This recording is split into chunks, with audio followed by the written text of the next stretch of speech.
తిరగసనియా ఏటైంది? ఏం చేస్తున్నావు అక్కడ? ఏం చెప్పమంటావు జోగన్న? ప్రాణాలు అరిచేత పట్టుకొని పని చేయాల్సి వస్తుంది. ఏమన్నా తెలుస్తుందా నీక? అయ్యయ్యో, అసలు అక్కడ ఏమవుతుందనియా? ఎందుకు అలా భయపడిపోతున్నావు? ఓయమ్మో, అర్రే తిరగసనియా ఆగు, ఎందుకు అలా పరిగెడుతున్నావు? ఓరి నాయనో, ఇవాళ తిరగసానికి ఏటో అయిపోయినది. ఏటవుతుంది ఏటి అర్థం కావట్లేదు. వెళ్ళిపోండి ఇక్కడి నుంచి. నా గురించి మీకు తెలీదు, నాతో పెట్టుకోబాకండి. జాగ్రత్త. ఏమనుకుంటున్నారో? ఏంటి ఏమైంది? ఇందాక నుంచి ఎందుకు అలా పరిగెడుతున్నావు? అరే ఏంది జోగన్న ఇది? రోజు ఇదొక తమాషా అయిపోయిందా? అప్పులో లెంటపడ్డారా? లేకపోతే సోషల్ మీడియాలో ఏదైనా పోస్ట్ పెట్టినందుకు పోలీసులు చేస్తున్నారా? వాళ్ళు వీళ్ళు ఎంట పడితే ఇంతగా ఎందుకు భయపడతానన్నా నేనా? మరి ఎందుకు అలా గుడ్డెద్దు సేలో పడ్డట్టు పరిగెడుతున్నావు అనియా? నీకేమన్నా?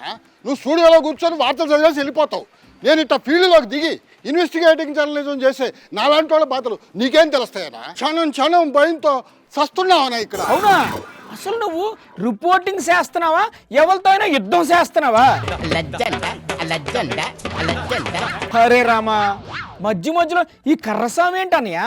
కర్రసాం కాదనా, సెల్ఫ్ డిఫెన్స్ ఇదా. ఎవరి నుంచి సెల్ఫ్ డిఫెన్స్? ఎవరు తరుముతున్నారు నిన్ను? కుక్కలు జోగన్నా. కుక్కలా? అవునన్నా, కుక్కలే. అంటే నువ్వు అప్పటి నుండి పరిగెడుతుంది కుక్కలను చూసా? అవునన్నా. ఆమె ఈది మలుపులో ఒక 2, ఆ పక్క గల్లీలో ఒక 3, ఆ వెనక ఈది మలుపు చివరిలో ఒక 5 కుక్కలు. నేను వాటికి కనపడితే చాలానా, నేనేదో వాటికి బాకీ ఉన్నట్టుగా నా ఎంట పడుతున్నాయన. అయ్యా అయ్యో, ఎంత కష్టం వచ్చిందని నీకు. మొన్న ఇట్టాగే ఆఫీస్ నుంచి రాత్రి ఇంటికి పోతుంటే కొన్ని కుక్కలు ఎంట పడ్డాయి. వాటిని తప్పించుకొని పరిగిస్తూ ఉంటే ఈడెవడో స్నేహించాల్సింగ్ చేసి పరిగిస్తున్నాడు అని ఆ ఈదిలో వాళ్ళు పట్టుకొని పిచ్చ కొట్టుడు కొట్టారన్న. వాళ్ళంతా దెబ్బలోనా. అయ్యయ్యో, కార్తీక దీపం సీరియల్లో వంటలక్క కూడా ఇన్ని కష్టాలు రాలేదన్నయ్య.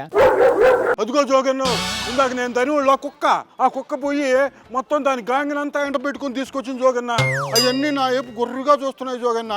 ఏం చేయమంటావు ఇప్పుడు? ప్రకాశన్య, జాగ్రత్త, బీ కేర్ఫుల్.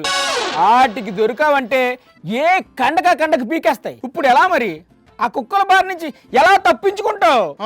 ఇలాంటి సిచ్యుయేషన్ వస్తుందని తెలిసా నేను 1-2 బిస్కెట్ ప్యాకెట్లు జోబులో పెట్టుకుంటాను.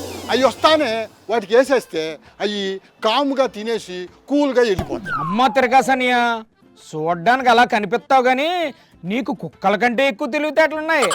సరే ముందు ఆ బిస్కెట్లు వేసేసి ఆఫీస్కి వచ్చే తొందరగా. జోగన్న, ఏంటి ఇవాళ ఆఫీస్కి రావడం కుదిరేటట్టుగా లేదు జోగన్న. ఎందుకు? ఎందుకనంటే ఇవాళ బిస్కెట్ల ప్యాకెట్ తేవడం మర్చిపోయాను. ఓరి నాయనో, నువ్వు ఇలాంటి ఫిట్టింగ్ ఏదో పెడతావు నాకు తెలుసు. ఇప్పుడు ఎలా? ఆ కుక్కలు ఉన్నాయా అక్కడ? జోగన్న లేవు, వెళ్ళిపోయినట్టుండే. అమ్మయ్యా, మలయాళం సస్పెన్స్ క్రైమ్ థ్రిల్లర్ సినిమాలు చూసినప్పుడు కూడా ఇంత టెన్షన్ పడలేదు నేను. మొత్తానికి పెద్ద ప్రమాదం నుంచి బయటపడ్డావు. ఇక ఆఫీస్కి వచ్చాయి. నువ్వేం భయపడబాకు జోగన్న, ఇట్లాంటి ప్రమాదాలు ఎన్ని చూడలేదు నేను. నాకు ఇవన్నీ ఒక లెక్క అయిందా? అసలు ఆ కుక్కలు మా తిరకాశ ఎంట పడుతున్నాయో, మా తిరకాశ ఆ కుక్కలు ఎంట పడుతున్నాడో అర్థం కావట్లేదు.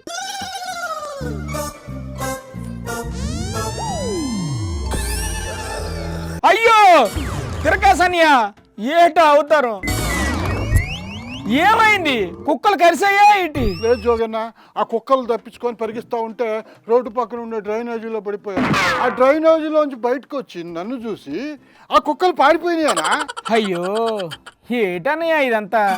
తెలుగు టీవీ సీరియల్ లాగా నీ కష్టాలకు అంతే లేదా? సరే మెల్లగా లేచి ఇంటికెళ్ళి శుభ్రంగా తానం చేసి రెస్ట్ తీసుకో. వెళ్ళు. ఓయమ్మో, అలా కుక్కలు వస్తున్నాయి.